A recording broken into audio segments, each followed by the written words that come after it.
제가 가진 성경으로 구약 성경 486페이지에 있는데요. 사무엘하 15장 1절부터 12절까지의 말씀 한 절씩 교독하겠습니다. 저부터 읽겠습니다. 그 후에 압살롬이 자기를 위하여 병거와 말들을 준비하고 호위병 50명을 그 앞에 세우니라.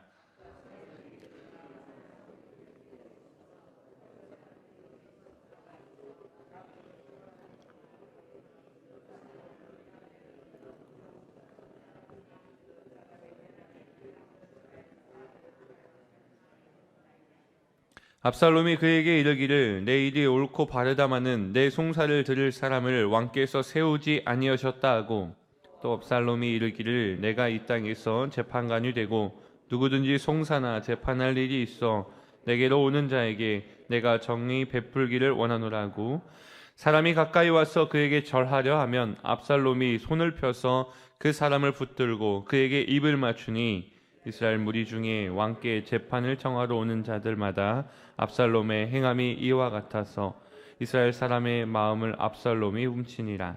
4년 만에 압살롬이 왕께 아뢰되 내가 여호와께 서원하는 것이 있사오니 청하건대 내가 헤브론에 가서 그 서원을 이루게 하소서. 당신의 종이 아람 구술에 있을 때에 서원하기를 만일 여호와께서 반드시 나를 예루살렘으로 돌아가게 하시면 내가 여호와를 섬기리이다 하였나이다. 왕이 그에게 이르되 평안히 가라 하니 그가 일어나 헤브론으로 가니라. 이 압살롬이 정탐을 이스라엘 모든 지파 가운데 두루 보내 이르기를 너희는 나팔 소리를 듣거든 곧 말하기를 압살롬이 헤브론에서 왕이 되었다 하라 하니라. 그때 청함을 받은 200명이 압살롬과 함께 예루살렘에서부터 헤브론으로 내려갔으니 그들은 압살롬이 꾸민 그 모든 일을 알지 못하고 그저 따라가기만 한 사람들이라. 제사 드릴 때에 압살롬이 사람을 보내 다윗의 모사 길로 사람 아히도벨을 그의 성읍 길로에서 청하여 온지라. 반역하는 일이 커가매 압살롬에게로 돌아오는 백성이 많아지니라. 아멘. 할렐루야. 오늘 이 새벽에도 함께 예배하는 모든 성도님들 사랑하고 축복합니다. 성경 역사의 시선이 잠시 다윗에게서 다윗의 아들들에게로 옮겨가고 있다라고 말씀드렸었는데요. 그리하여 다음 이스라엘 왕권이 누구에게로 갈까? 왕권 다툼의 이야기처럼 들리기도 합니다. 하지만 우리는 기억해야 하는 바 이스라엘의 왕은 하나님이 세우셔야 되는데 자기 마음대로 자기 혼자 이렇게 애쓰는 사람의 모습을 우리는 볼 수 있습니다. 압살롬은 자신의 여동생과 강제로 잠자리를 가졌던 암논, 배다른 형 암논을 죽였고 다른 형제들은 살려두었어 자신은 망명하고 도피했었습니다. 그렇게 돌아오지 못하던 압살롬이 요압을 드고아의 여인을 통해서 돌아오게 되죠. 압살롬이 외국에 살고 있었어요. 그러다 돌아오지 못하고 있다가 요압 때문에 들어온 일이 있습니다. 그래서 성경학자들에 의하면 요압이요, 이 일을 통하여서 다음 왕이 될 사람이 누굴까 생각해 보니까 압살롬이 유력한 거예요. 그러다 보니까 압살롬을 들어오게 해서 압살롬을 들어오게 한 최고의 공신이 내가 되겠다 해서 요압이 그 다음에 정치적인 줄을 서려고 했던 것이죠. 그런데 다윗이 이를 모를 리 없었어요. 요압이 짠 작정이지? 라고 물어보면서 다윗에게 걸리니까 압살롬이 예루살렘에 들어왔지만 압살롬에 불러도 요압이 무시하는 거예요. 이런 잘못된 정치적인 행동을 했다가 내가 다윗에게 팽당하겠구나. 실제로 성경에서 압살롬이 요압을 아무리 불러도 오지 않는구나 라는 그런 성경 구절이 있습니다. 그런 모습 가운데 압살롬은 또 어떤 행동을 보여주느냐, 요압의 밭 바로 옆에다 불을 지릅니다. 그래서 요압의 밭까지 불이 흘러가게 해요. 그러다 보니까 요압이 찾아오죠. 압살롬에게 왜 여기에다 불을 지르느냐, 내가 너를 불러도 오지 않으니까 내가 이렇게 불을 지르는 거 아니냐라고 말하면서 압살롬의 행동 하나하나를 조금 더 생각하게 합니다. 압살롬이 이만큼 자신이 해고자 하는 일이 있다면 완벽하게 해내려고 하는 거예요. 완벽하게라고 표현해서 미안하고 죄송하지만 어떻게 보면 악한 겁니다. 정말 내가 하고자 하는 그 목표한 바가 있다면 대단한 야심가로서 정말 스스럼 없이 어떠한 행동도 하고 있다라는 것을 알게 되죠. 이 스토리를 말씀드린 이유가 바로 이것이에요. 이제 압살롬이 이전에 했던 모든 행동들이 왕이 되기 위해 야심가로서 스스럼 없이 행동하고 있는 모습을 하나하나 우리가 보게 된다라는 거예요. 압살롬은 어떠한 사람이었는가? 외모적으로요, 이런 평가를 받았어요. 사무엘하 14장 25절에요, 이렇게 기록되어 있습니다. 온 이스라엘 가운데에서 압살롬 같이 아름다움으로 크게 칭찬받는 자가 없었으니 그는 발바닥부터 정수리까지 흠이 없음이라 라고 말하고 있어요. 성경은 어떻게 보면 압살롬이 왕이 될 상처럼 정말 외모로서 뛰어나고 누가 봐도 매력적으로 느낀 사람이 바로 압살롬이었다라는 것을 미리 알려주고 있어요. 어떻게 보면 왕다운 자태, 위용의 상징을 가지고 있었다라는 거예요. 전 이스라엘 민심이 그에게 쏠리는데 한몫한 게 바로 외모였다라는 거예요. 사무엘하 15장 1절에 드디어 압살롬이 시작하는 것이 무엇인가? 자기를 위하여 병거와 말들을 준비했다라는 거예요. 이스라엘 예루살렘 안위를 위해서 준비한 게 아니라 자기를 위해서 준비하기 시작하더라라는 것입니다. 호위병을 자기 앞에 세우죠. 2절에 보면요, 압살롬이 일찍이 일어나서 성문 길 곁에 서서 어떤 사람이든 왕에게 재판을 청하러 오면 송사에 대한 판결을 내려주기 시작해요. 이러니까 압살롬이 사람의 문제들을 하나하나 해결해 주기 시작하는 거예요. 압살롬에게 송사를 해결해 준다 하니까 사람들이 절하려고 하잖아요. 그러면 압살롬이 그를 만류하고 오히려 그 사람에게 입맞춰 줘요. 성경에 뭐라고 오늘 기록되어 있어요? 사람의 마음을 훔치니라 라고 써 있어요. 압살롬은 그렇게 사람의 마음을 훔쳐버렸어요. 압살롬은 부지런하게 아침 일찍 일어나서부터 이것을 계획하고 성문 앞에 서서 누가 오든지 그 사람의 마음을 훔치려고 했다라는 거예요.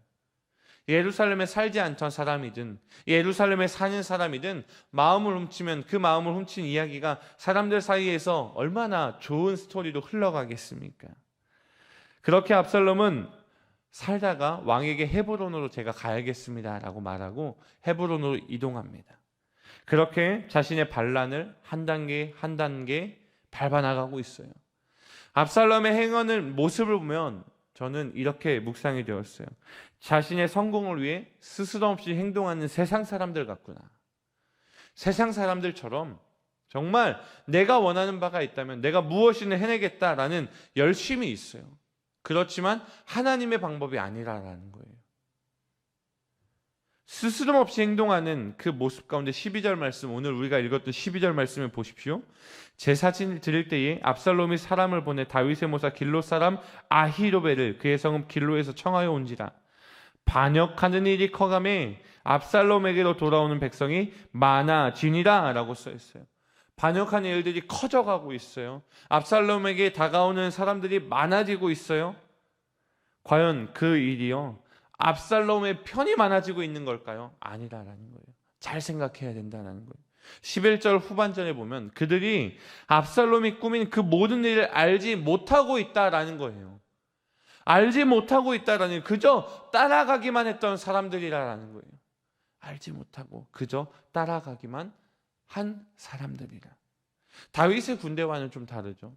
다윗이 시작했던 그 나라와는 좀 다르지요. 인간의 노력으로 만들어가고 있는 것과 하나님이 이루어지는 나라와 다르다라는 거예요.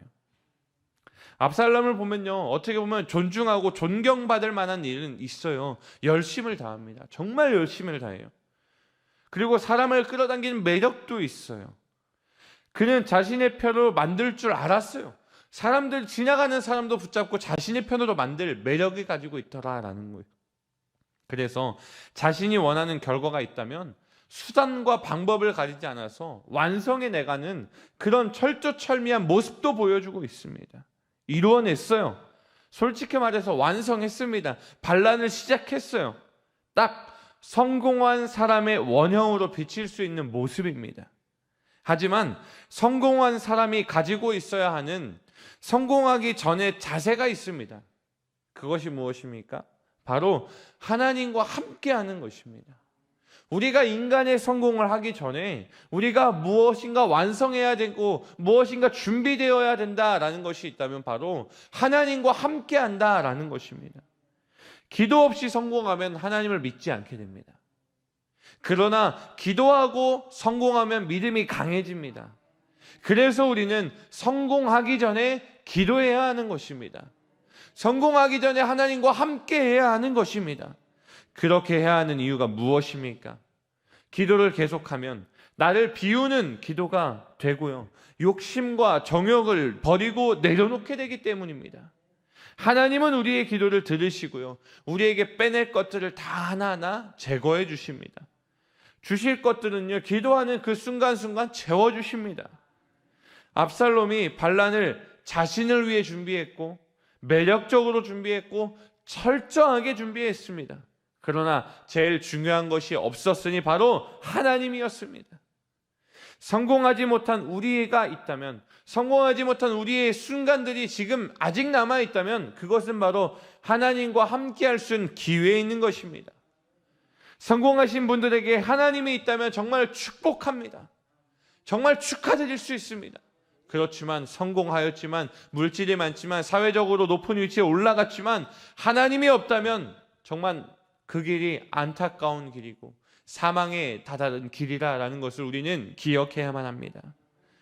사랑하는 나의 형제자매님, 우리 빛가운 교회 성도 여러분, 또 온라인으로 함께 예배하고 있는 모든 분들에게 권면합니다. 하나님 없이 성공하면 아무것도 필요가 없습니다. 하나님과 함께 성공해야 합니다. 지금 성공하셨다 한들 하나님이 없으면 무슨 소용이 있습니까? 천국이 없습니다. 이 땅이 천국이 되기 위해서는요, 우리의 삶 가운데 하나님과 동행하는 한 걸음 한 걸음이 필요한 것입니다. 열심이 있고 외모가 있고 지혜가 있으면 무엇합니까? 하나님이 없는데, 하나님이 없으면 소용이 없습니다.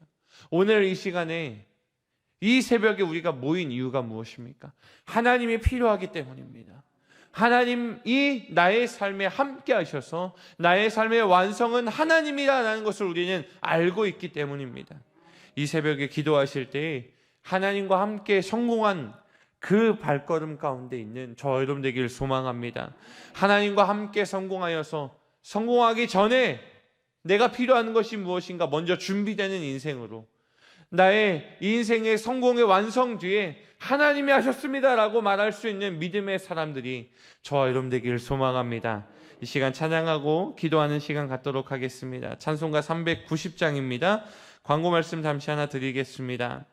이진세 집사님이 오늘 장루 수술이 있습니다. 백병원에서 수술이 있는데 이 진세 집사님을 위해서 기도하여 주시기를 부탁드립니다.